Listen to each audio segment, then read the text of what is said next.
He finally realized why nothing ever worked the moment he stopped blaming the world and started examining himself.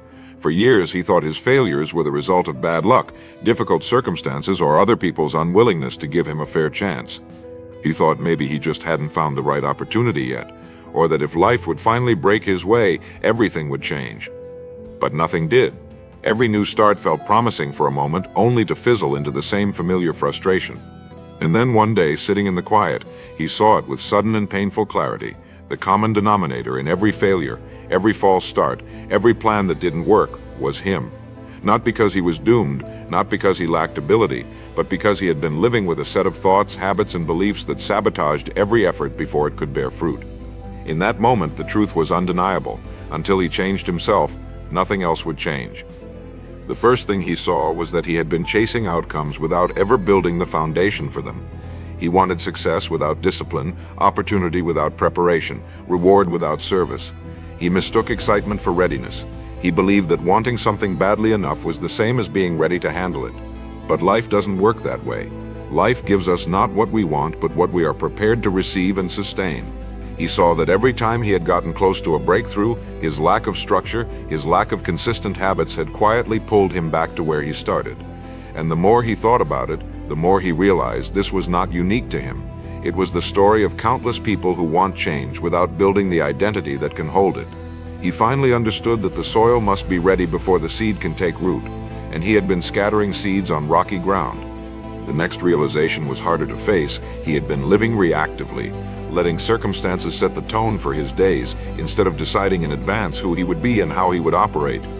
If things went well in the morning, his mood lifted and his actions followed. If something went wrong, he allowed it to derail his focus for hours, sometimes days. This meant his progress was never steady. It rose and fell on the waves of external events. He saw now that nothing lasting could be built on such unstable ground. The men and women he admired did not live this way. They decided their direction in advance. They anchored themselves in purpose, and they moved through both calm and storm with the same steady pace. He realized that until he took control of his own mind, his results would always belong to the mercy of the day's weather. He also began to see the role of his environment. For years, he surrounded himself with people who talked more than they acted, who saw the downside of every idea, who lived in constant complaint. It wasn't that they were bad people, it was that their way of thinking had become the air he breathed. Slowly, without even noticing, he had adopted their patterns. Their doubts became his doubts, their limitations became his. And because he never challenged it, he thought this was just the way life was. But now he could see how much of his thinking wasn't even his own. If he wanted different results, he would need to live in a different climate, a climate of action, of possibility, of accountability. This didn't mean abandoning people, but it did mean taking responsibility for the mental company he kept. Perhaps the most sobering truth was that he had been lying to himself about his own effort. He liked to think he was working hard, but when he looked closely, he saw how often he had chosen the easier path, how often he had avoided the uncomfortable work in favor of what felt good in the moment. He remembered all the times he said, "I'll start tomorrow," or "I've done enough for today," when deep down he knew he could have done more. And in that honest moment, he saw that the results he had were the exact results he had earned. Not more, not less. Life had been perfectly fair in that regard. This was painful, but it was also freeing, because if his results were caused by his own actions, then by changing those actions, he could change everything. Another thing that came into focus was his misunderstanding of failure. For years, he had treated every setback as proof that he wasn't meant to succeed, as a signal to stop. But now he understood that failure was never the end. It was feedback. It was information. It was life's way of saying, "Not yet, try again, adjust this, learn that." The people he admired had not avoided failure. They had used it. They treated it as a stepping stone, not a wall. He realized that if he could stop fearing failure, he could start extracting the lessons that would eventually make success inevitable. And in that realization, fear began to lose its hold. He also confronted the fact that he had been too concerned with how things looked, and not concerned enough with how things actually were. He wanted to be seen as someone making progress, so he spent energy on appearances, talking about plans, sharing his goals, celebrating before the work was finished. But those displays were empty, without the depth of consistent execution behind them. They gave a temporary feeling of accomplishment, but they didn't move him closer to the life he wanted. He saw now that real progress is often invisible at first, that it happens quietly, away from applause. The applause comes later, and it comes naturally, when the results are undeniable. The final truth of that moment was both simple and profound. He had been trying to change his results without changing himself. He had been chasing new circumstances while carrying the same mindset into every opportunity. And because of that, every new chapter ended the same way as the last. It was never the job, the business, the plan, or the people. It was always the person he brought into it. And now he understood that the key to everything was to become the kind of person for whom success was the natural outcome, not a lucky break. A person whose habits, standards, focus, and discipline made good results inevitable. And from that point forward, he committed to stop asking, "When will things change for me?" and start asking, "When will I change for them?" It was the first real turning point of his life. When he woke the next morning after that realization, something felt different, not in the world, but in him. The problems were still there, the responsibilities unchanged, but there was a new clarity in how he saw them. For the first time, he wasn't looking for a quick escape or a miracle fix. He understood that nothing had ever worked because he had never truly worked on the root of the issue himself. That morning, instead of reaching for distractions, he sat still and thought about the person he would need to become to earn the life he wanted. It wasn't a vague image anymore. He could see the standards, the habits, the decisions, the level of focus required. And that clarity brought a quiet determination he had never felt before, because it shifted his attention from chasing outcomes to building the character that could create them. One of the first changes he made was to stop leaving his days to chance. Before, he would wake up and simply react to whatever demanded his attention: messages, calls, problems, other people's priorities. This had made him feel busy but not productive. Now he started setting his direction before the day began. He identified the most important work, the actions that would truly move him forward, and committed to doing them no matter how he felt. At first, this discipline felt foreign. He had been so accustomed to letting mood and circumstance dictate his pace that pushing through resistance was uncomfortable. But he reminded himself that comfort had been his downfall, and each time he acted in spite of resistance, the muscle of discipline grew stronger. He also began to guard his environment with a seriousness he'd never considered before. He realized how much the voices around him shaped the voice within him. The constant negativity, the subtle doubts, the small-minded jokes about big dreams, they had all been planting seeds in his mind, and he had been letting them grow unchecked. Now he became deliberate about who he spent time with and what conversations he entertained. This didn't mean abandoning people altogether, but it did mean choosing proximity to those who were builders, doers, and thinkers rather than complainers and cynics. He filled more of his time with books, lectures, and ideas that fed his vision instead of draining it. And slowly the inner dialogue began to change. Perhaps the most challenging shift was confronting his own excuses. He had told himself countless stories over the years about why something wasn't possible. Stories that sounded convincing in the moment but were in truth designed to protect him from effort and risk. He realized these weren't harmless thoughts. They were the very chains holding him back, so he started questioning them. Every time an excuse appeared, he asked, "Is this true? Or is this just the comfortable lie I've been telling myself?" Most of the time it was the latter, and each time he exposed one, it lost some of its power. Over time, the space once filled with justifications became space for solutions. He also redefined his relationship with work. In the past, he had treated work as something to get through so he could reach the reward. Now he began to see the work itself as the reward, the daily process as the place where he was shaping himself into the person he wanted to be. This shift made him less impatient for results. He understood that the habits he practiced each day were not just moving him toward his goals, they were transforming him into the kind of person for whom those goals would be natural. And this understanding kept him steady, even when the progress was invisible, because he knew he was building the foundation beneath the surface. Another important change came in how he responded to setbacks. Before, any obstacle would cause him to slow down, question himself, or even abandon the effort entirely. Now he treated setbacks as tests. Instead of asking, "Why is this happening to me?" he asked, "What is this here to teach me?" He began to notice that each challenge revealed a weakness in his preparation or a gap in his skill. And rather than avoiding those weaknesses, he addressed them directly. Over time, what had once stopped him began to strengthen him. Problems that would have derailed him in the past became routine challenges he could handle without panic. He also stopped trying to impress others with his intentions and started letting his actions speak. In the past, he would talk at length about what he was going to do, enjoying the small hit of approval that came with sharing big plans. But he realized that talking about the work gave him the illusion of progress while delaying the actual doing. Now he kept most of his intentions private and focused on execution. When others asked what he was working on, he simply said, "You'll see." This not only protected his energy but also gave him the satisfaction of revealing results instead of promises. The biggest breakthrough, however, was understanding that all real change begins internally. For years he had chased external changes, new jobs, new locations, new ventures, hoping they would transform his life. But without changing the mindset, the standards and the habits that guided him, each new opportunity had eventually collapsed into the same old results. Now he understood that internal transformation was not optional, it was the foundation. And every day he acted in alignment with his new identity. He felt the old patterns losing their grip. For the first time in his life, he wasn't wondering if things would work out. He knew they would, because he was finally becoming the kind of person who made them work. He began to notice patterns in his old life that he had once been blind to. It was like walking into a room with the lights suddenly turned on. Things he had accepted for years now looked obvious, even absurd. He saw how often he had started things without finishing them, moving on to the next idea the moment the first signs of boredom or difficulty appeared. This constant cycle of beginnings without completions had trained his mind to expect that nothing would last, and so it never gave its full commitment to anything. He understood now that momentum is built in the middle, not at the start, and that the ability to push through the long, quiet stretch between excitement and result is what separates the accomplished from the dreamers. He resolved that from now on, anything worth starting would be worth finishing, and that he would not scatter his focus across a dozen shallow attempts when one deep effort would yield the real reward. He also recognized how much of his life had been spent in passive observation rather than deliberate participation.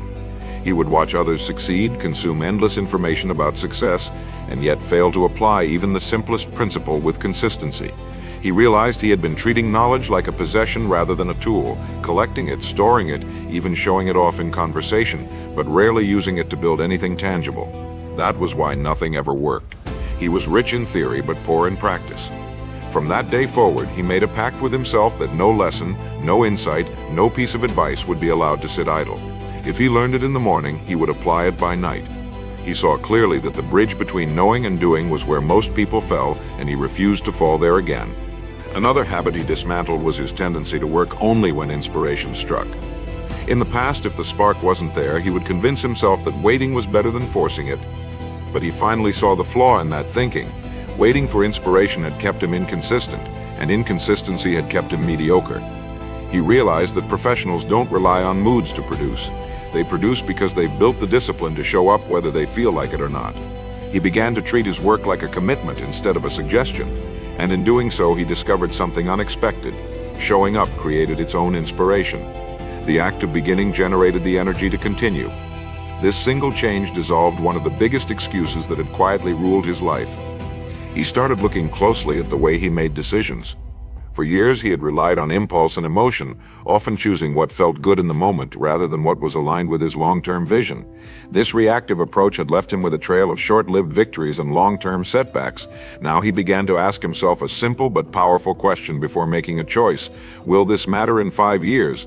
That question stripped away much of the noise and revealed the truth about his priorities. Decisions that once felt urgent lost their pull, while choices that once seemed small took on new importance. It became clear to him that his past had been shaped less by the big moments than by the small, repeated choices he had underestimated. He also confronted the way he had been using his time. In the past, he would fill his days with activity and mistake it for progress. He kept busy enough to avoid guilt, but much of that busyness was nothing more than disguised avoidance, tasks that looked productive but had no real impact on his future. He saw that his schedule had been built around comfort, not growth. From then on, he began designing his days around a few high-value actions, the ones that would compound over time into real change. At first, this meant saying no to things that had long been part of his routine, but with each no, he gained back hours of focus, and with that focus came results that had once seemed impossible. One of the most surprising discoveries was how often he had let fear dress itself up as logic. He had told himself he was being cautious, weighing his options, avoiding unnecessary risk, when in truth he was simply avoiding discomfort. He saw that his careful thinking was often just overthinking, and that overthinking had cost him countless opportunities. He began to replace hesitation with calculated action, making decisions faster and learning through doing instead of waiting for certainty that would never come. And in doing so, he felt a new kind of momentum take hold, one that came not from perfect planning, but from consistent movement. He also addressed the way he spoke to himself. In the past, his inner dialogue had been a constant stream of criticism, doubt, and second-guessing. He had believed this was simply being realistic, but he realized it was a form of sabotage.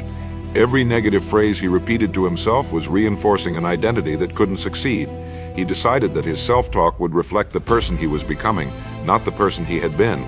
This didn't mean lying to himself. It meant speaking with the same belief and encouragement he would give to someone he was mentoring. Over time, this shift in language began to shift his identity, and with it his actions. Perhaps the most important change in this stage of his transformation was that he stopped expecting quick, dramatic results. He accepted that building the life he wanted was not a single leap but a series of steps, each one taken with intention and consistency. And while there would be moments of breakthrough, most of the progress would be steady and quiet.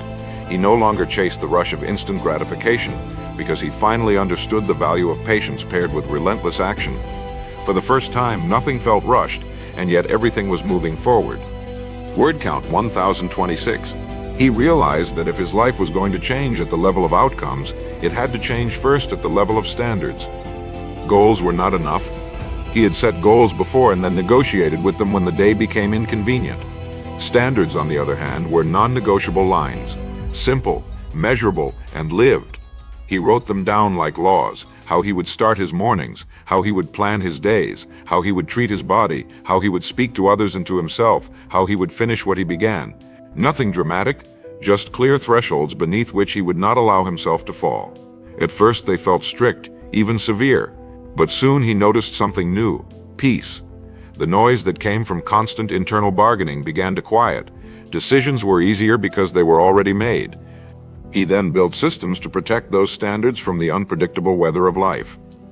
He had always believed discipline was a matter of willpower, and when willpower faded, his results did too. Now he saw discipline as architecture. He prepared his workspace the night before so the morning required no ramp-up. He blocked the first 90 minutes of every day for the single task that moved his future forward. He put his phone in another room during deep work. He created a weekly review on paper, asking the same questions each time. What worked? What didn't? What will I improve? These simple structures did not remove difficulty, but they removed friction. And when friction dropped, consistency rose. He wasn't relying on motivation anymore. He was relying on design. A powerful shift occurred in how he measured success. He had once measured by outcomes, the numbers, the recognition, the visible milestones.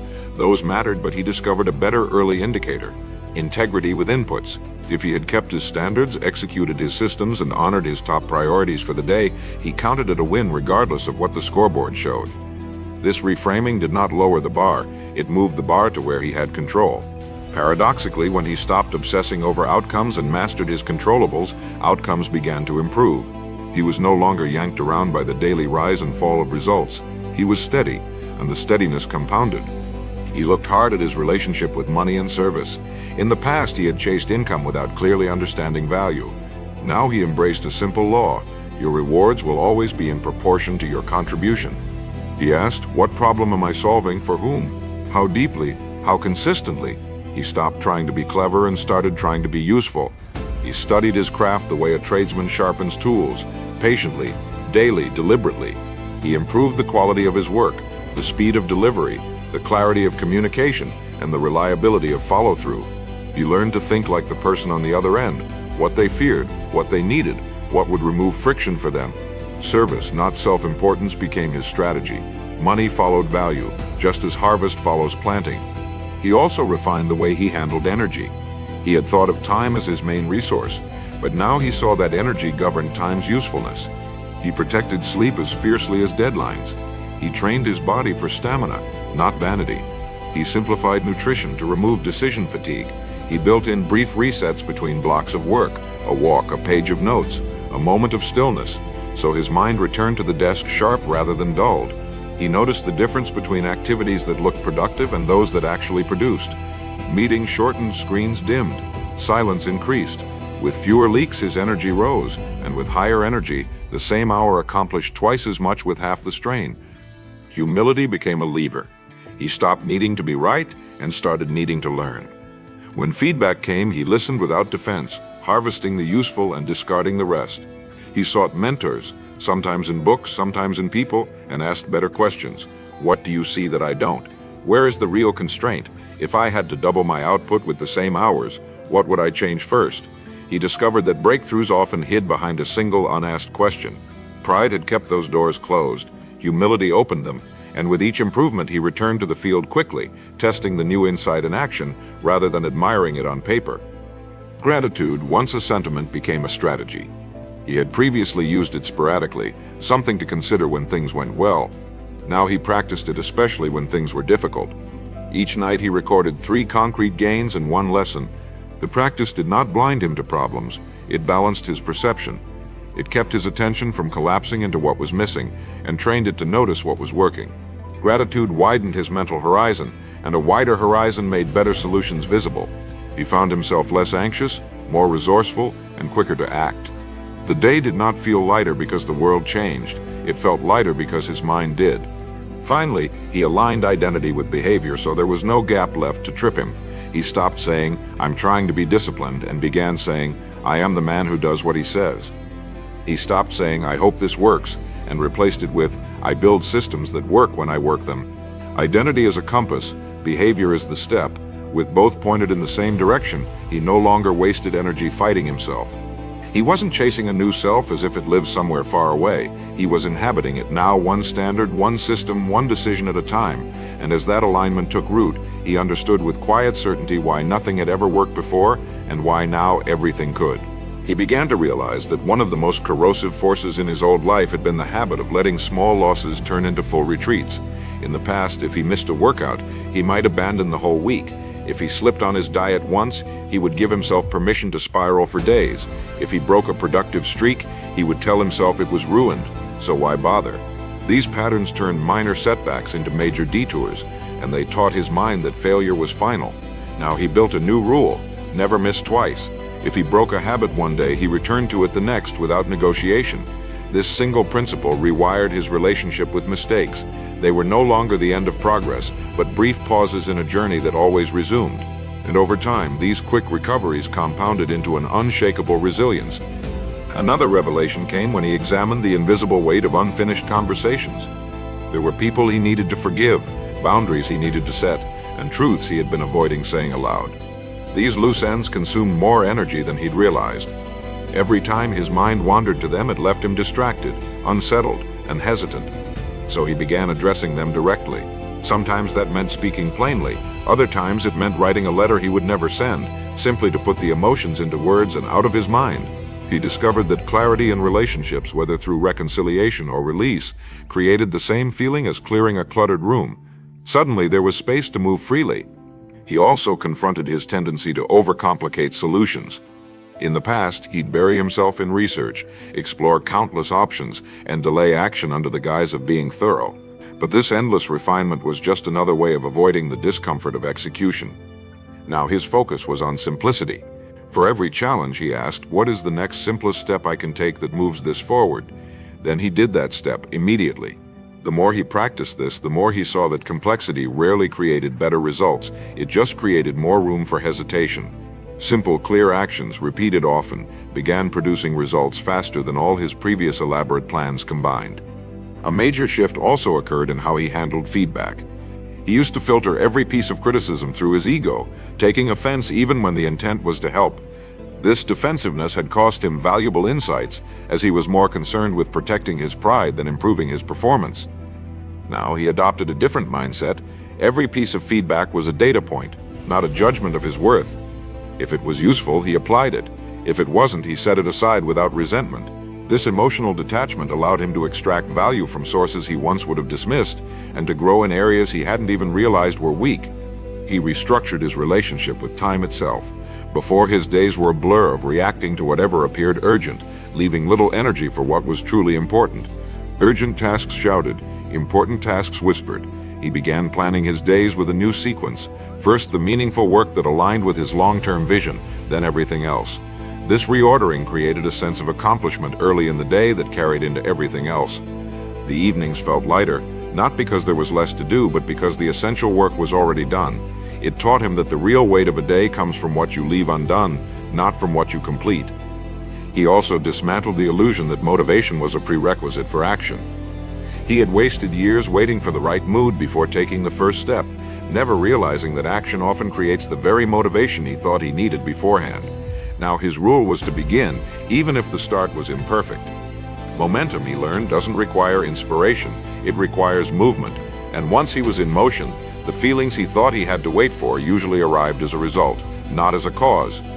Perhaps the most liberating change was removing the mental clutter of living in two timelines at once. Before, half of his thoughts were in the past, replaying mistakes and regrets, while the other half were in the future, worrying about problems that hadn't yet occurred. This constant split meant he was rarely present in the only moment he could actually influence the current one. Now he practiced bringing his attention back to where his hands were, to the single task in front of him. The more he did this, the more progress he made, not because he was doing more, but because he was doing it fully. Presence became his greatest amplifier. By weaving these changes into his daily life, he noticed that progress no longer felt fragile. In the past, one bad day could undo his momentum. Now his momentum was self-repairing. Mistakes were addressed, conversations were clarified, decisions were simplified, feedback was welcomed, priorities were protected, action was constant, and his focus was anchored to the present. He could see clearly now why nothing had worked before and why, with these shifts in place, it would be far harder for anything to fail. He began to see that one of the most dangerous habits in his old life had been tolerating low standards in small areas, telling himself they didn't matter. A messy desk, a half-finished task, an unanswered message, a late arrival. None of these seemed catastrophic in isolation, but together they formed an unspoken pattern. Close enough was good enough. This quiet lowering of the bar seeped into everything he did, and without realizing it, he had been training himself to accept less than his best. Now he raised the floor beneath him. The smallest commitments mattered. If he said he'd be somewhere at 9, he arrived early. If he used something, he put it back in order. If he opened a document, he finished what he started. These little acts repeated daily rewired his sense of identity. He was no longer the man who almost did things, he was the man who completed them.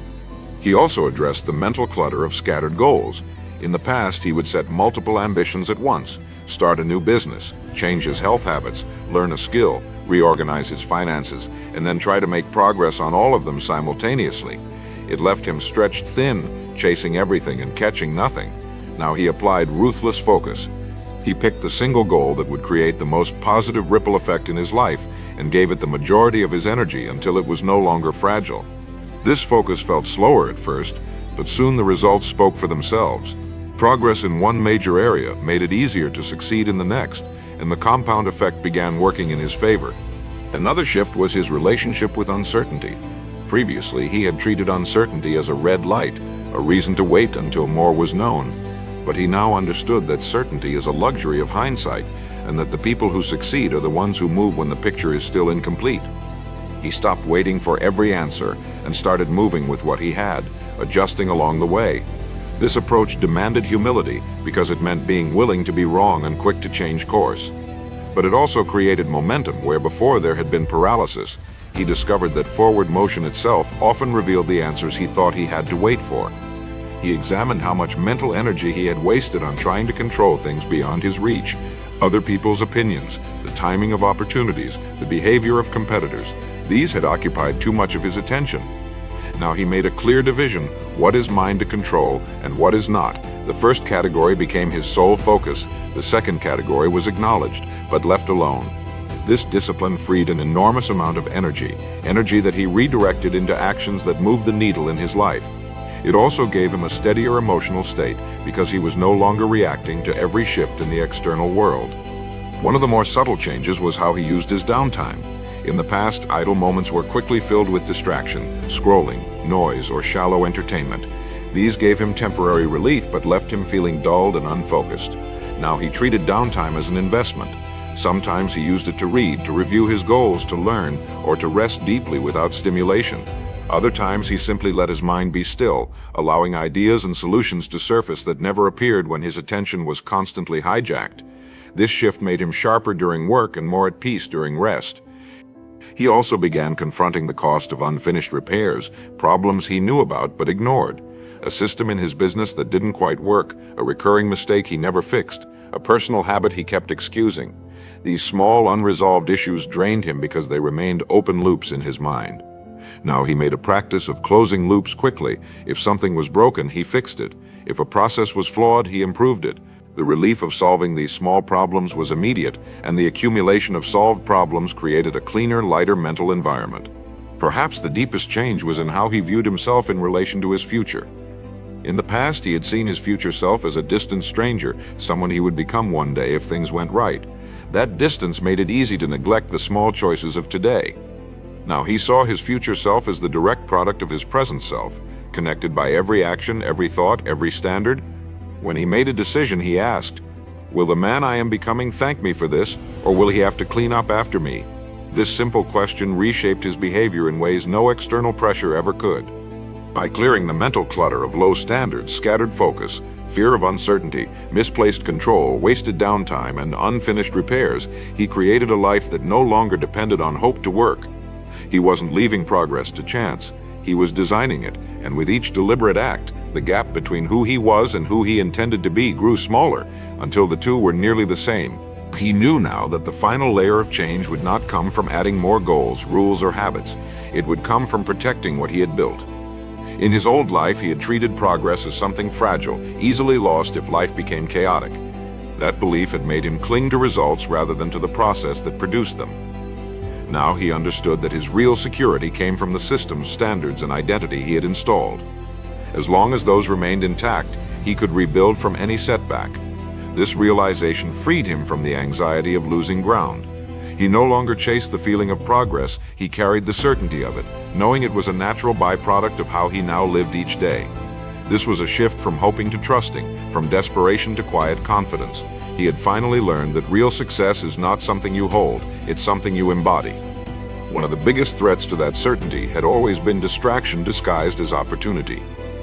In the past, any new venture, idea, or invitation that seemed exciting could pull him off course, scattering his energy across unrelated pursuits. Each detour slowed the momentum of what truly mattered. He remembered how easy it was to rationalize, telling himself that it was networking or diversification, when in reality it was just avoidance of deep work. Now he had a filter. Does this align with my mission?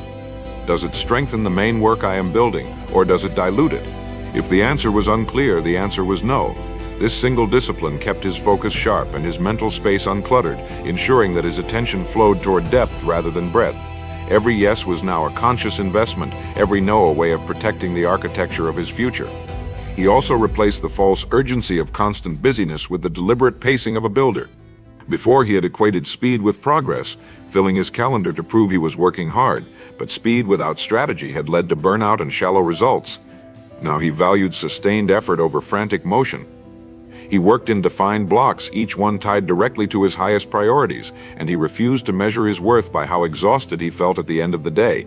This approach not only improved his performance, it preserved the energy he needed for consistent execution over months and years, instead of short bursts followed by collapse. He learned that true productivity is measured not in hours worked, but in meaningful outcomes produced. A major breakthrough came in how he handled recognition, or the lack of it. There had been times when he gave his best effort, saw real results, and yet received no applause, no acknowledgement. In his old mindset, this absence of validation drained his motivation. Now he was unmoved by it. He had learned to treat recognition as a pleasant bonus, not as the reason for the work. The reward was in the integrity of doing what he said he would do, in the satisfaction of building something real, and in the quiet knowledge that results always speak louder than opinions. This detachment gave him the freedom to work invisibly for as long as necessary, knowing the right people would notice when the time was right.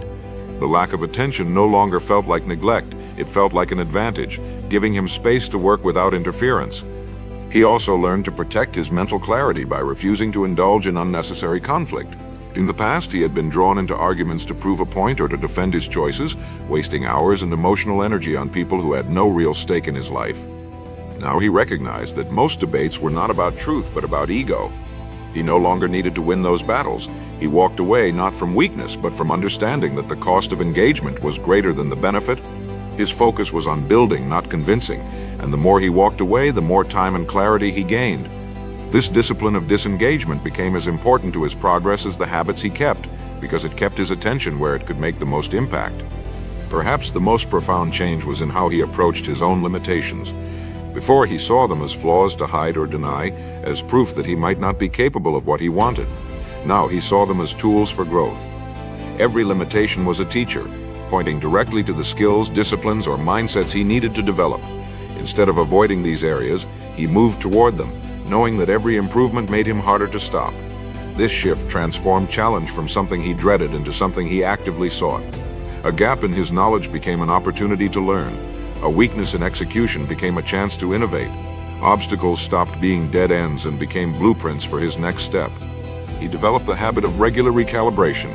Once a week, he reviewed his actions, his progress, and his alignment with his long-term vision. This review was not a place for self-criticism, but for adjustment. He treated it like steering a ship, small course corrections made early to avoid major detours later. This practice kept him from drifting and ensured that his actions stayed rooted in his highest priorities. Over time, this habit became a form of quiet leadership over himself, one that replaced guesswork with deliberate control. Another safeguard he built was the art of ending well. In the past, he would let projects or commitments fade away when interest or momentum ran out, leaving loose ends and lingering doubts. Now he either finished them fully or ended them with intention. This closure prevented mental clutter and freed resources for the next focus. It also reinforced the identity he had built, the man who follows through, whether by completion or by clean, conscious release. And so, with each passing day, the man who had once wondered why nothing ever worked now carried himself with the calm assurance of someone who knew exactly why it did. His results were no longer lucky or fragile. They were the predictable harvest of seeds planted in thought, cultivated in habit, and protected in focus. He no longer chased breakthroughs, he created them. And because his foundation was no longer built on hope or circumstance, but on choice and character, he knew that the work of his life would endure long after the noise of the moment had faded. He was no longer building for approval or even for recognition. He was building because this is who he had become, and that was the truest and most lasting victory.